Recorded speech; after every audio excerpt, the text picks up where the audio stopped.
Well, President Biden has long denied getting involved with his son Hunter's business dealings. Remember this? Did Hunter Biden commit a crime? Have you spoken to your son, Mr. President-elect? Proud of my son. How many times have you ever spoken to your son about his overseas business dealings? I've never spoken to my son about his overseas business dealings. I have never discussed with my son or my brother or anyone else anything having to do with their businesses, period. Period. But new emails obtained by the Daily Mail reveal that Hunter and his dad reportedly shared bank accounts and paid each other's bills.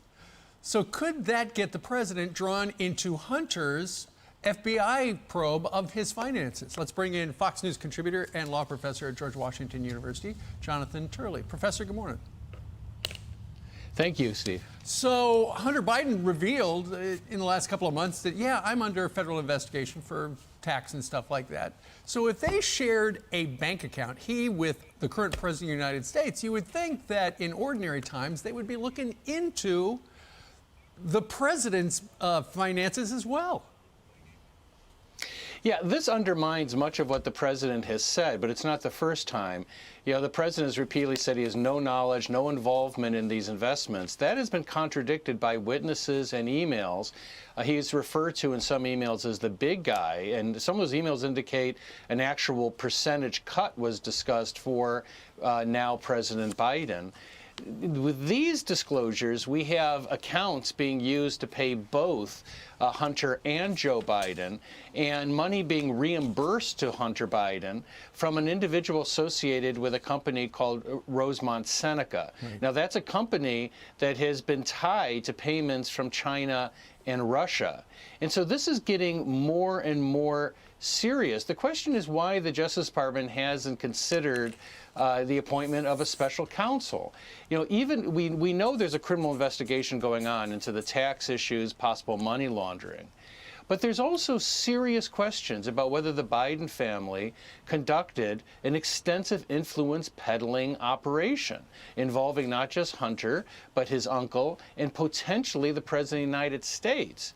And what a special counsel can do is produce a report. And we really in a position where we need an independent report to be done.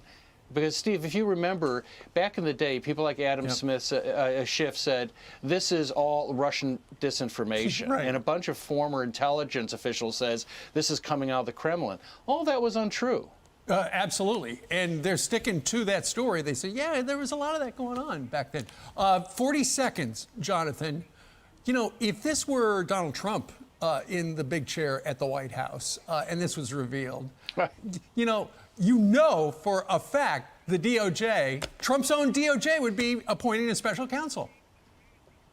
Well, yeah, and Trump's DOJ did. Yeah. And the amazing thing is that there's not this drumbeat to say we need something to be done. When the President Biden says that my son did nothing wrong, that's clearly untrue. We can debate whether there was a criminal act, but influence peddling is wrong. It's been the scourge of this city for generations.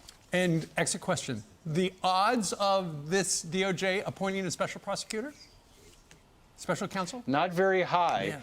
Not very high, particularly with the media continuing a virtual blackout. All right. Jonathan, we thank you very much for joining us today from D.C.